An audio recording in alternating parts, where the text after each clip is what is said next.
Hi, my name is Chris and this is Battle Nonsense. Recently I bought F1 2016 on Steam and I thought that it would be nice to play it on the big screen in the living room.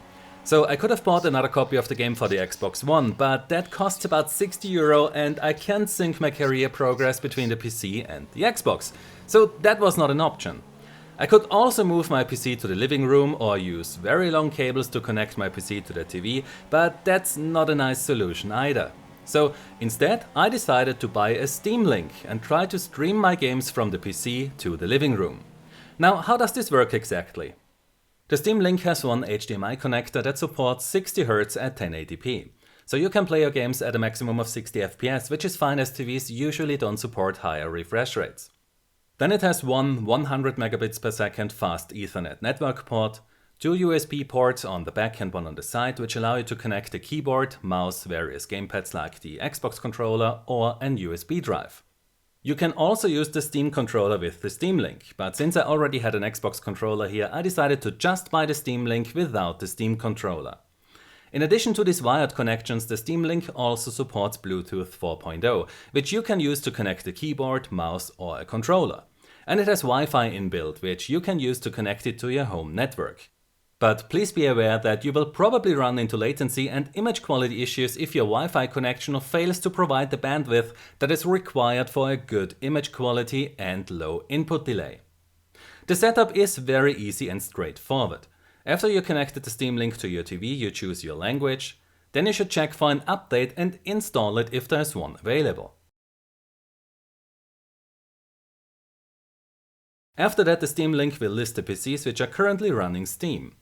When you then try to connect to a PC, then Steam will show you a new window where you must enter the code from the Steam Link. After that, Steam will switch into big picture mode and you could already launch a game. But before we do that, we should go to the settings and then enable display performance information. If the Steam Link now reports a resolution lower than 1080p, then this is most likely caused by a DPI setting higher than 100%.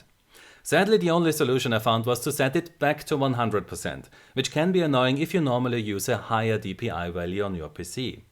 So when you now launch a game, then it will still show up on your PC's monitor, and you can even control it with your keyboard, mouse or controller that are directly connected to your PC. So no change there.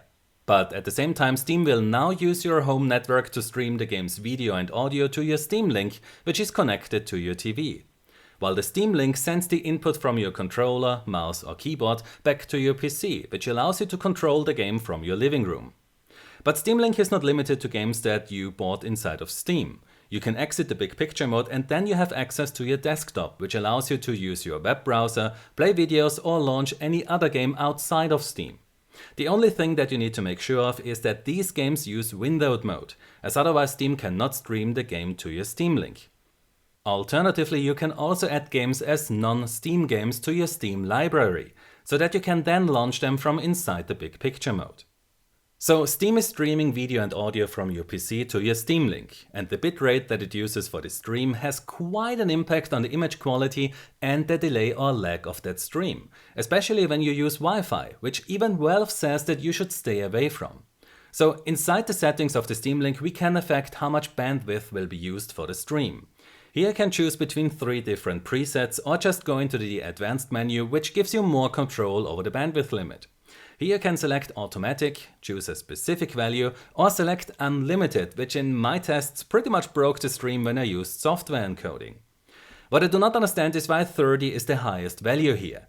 It would be really helpful to have 40, 50, 60, 70, 80 and 90 megabits per second in this list as well, and I will show you why a bit later in this video when we talk about the image quality of the stream. Another important setting is this one here, where you can choose the encoder that Steam uses to create the stream. You can disable the hardware encoding support, which then causes the CPU to encode the stream using X264. If you have an NVIDIA or AMD graphics card, then you can use their inbuilt hardware encoder. Or if you have a CPU which supports Intel's QuickSync, then you can enable that here as well. If you want to find out which encoder is used, then you just have to open the stats overlay by pressing the F6 key on your keyboard or Start plus Y on your Xbox controller. Now, how much delay do we get when we use Steam Link to stream our games?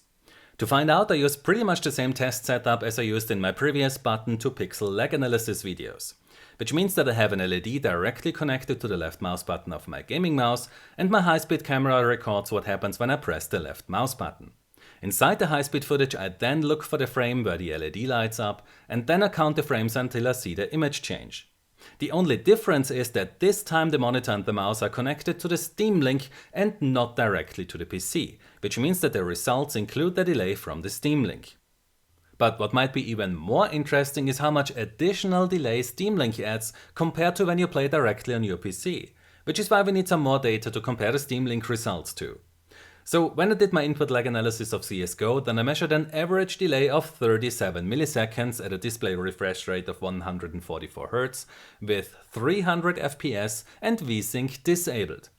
At a display refresh rate of 60 Hz, I measured 44 milliseconds on average. At 60 Hz and 70 FPS, I measured 52 milliseconds.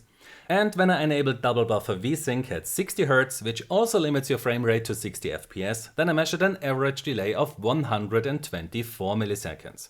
So these are the delays that you get when you play CSGO on your PC using a gaming monitor. Now, how much delay do we get when we use the Steam Link on the same gaming monitor? With a LAN connection, a 30 megabits per second stream created with the NVIDIA hardware encoder, and with VSync disabled inside CSGO, we get an average button-to-pixel delay of 139 milliseconds. That is 15 milliseconds more than when we play CSGO directly on the PC at 60 Hz with double buffer VSync enabled. Now, what happens when we enable double buffer VSync inside CSGO and then test again? Well, the results are pretty much the same, because when you use Steam Link, then this seems to force VSync to be enabled no matter what you choose inside the graphics settings of the game. When you disable the hardware encoding, which means that the CPU encodes the stream using X264, then this has no effect on the delays that you experience. Neither has Intel's QuickSync. Sadly, I do not have an AMD card here, so I cannot tell you how AMD's encoder affects the delay, but when you look at the other results, then I would guess that its performance is pretty much the same. Now, how about Wi-Fi? For this test I used my Nighthawk R7800 router, which was just 2 meters away from the Steam Link. I also made sure that there was no other network using the same channel, which means that this test was done with the best Wi-Fi connection that you can think of. And as expected, the results show that a perfect Wi-Fi connection does not affect the delays. However, you must understand that almost no one has such a perfect Wi-Fi at home, and thus you will most likely suffer from higher input lag and worse image quality as soon as your Wi-Fi cannot provide the required bandwidth.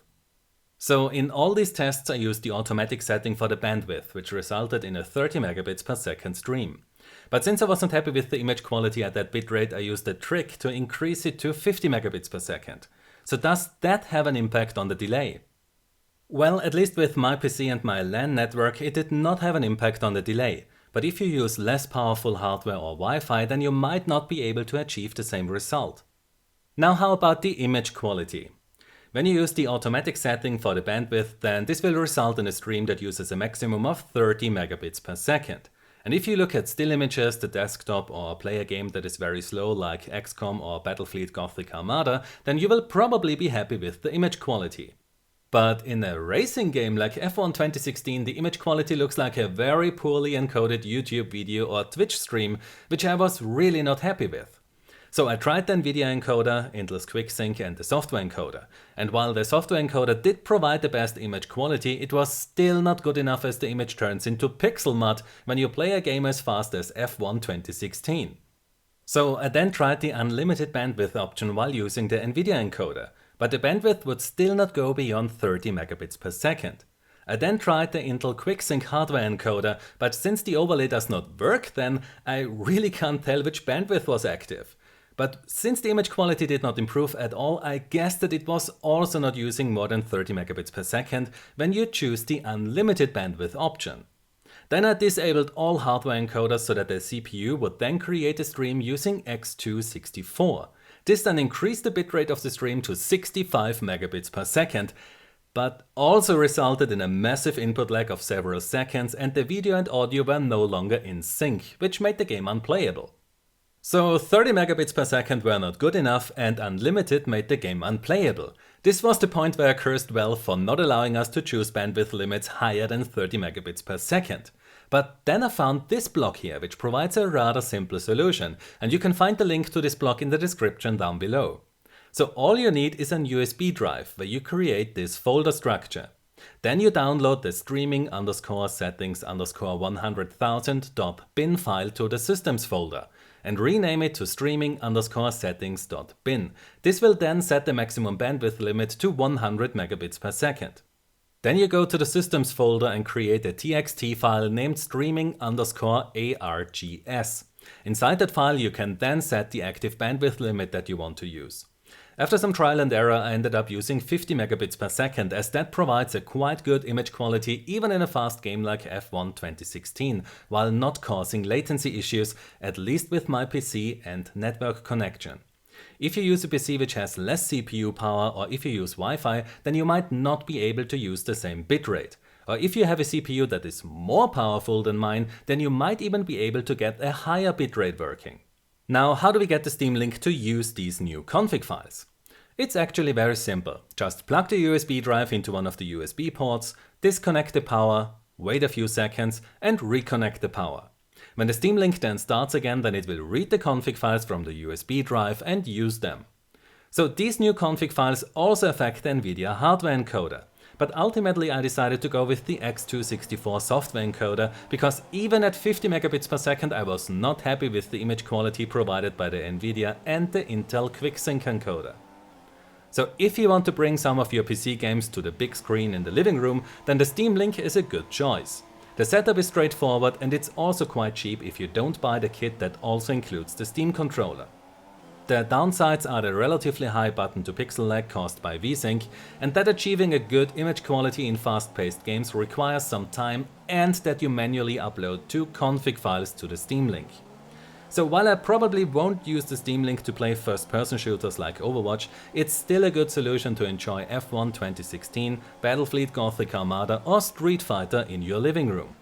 So I hope that you enjoyed this input lag analysis of the Steam Link, and if you like this kind of niche content where I take a look at things that affect your gameplay experience, then you can help me to cover the costs of this channel by supporting me through Patreon. The link is in the description below. Also, if you enjoyed this video, then please give it a like, subscribe for more, and I hope to see you next time. Until then, have a nice day and take care. My name is Chris and this was Battle Nonsense.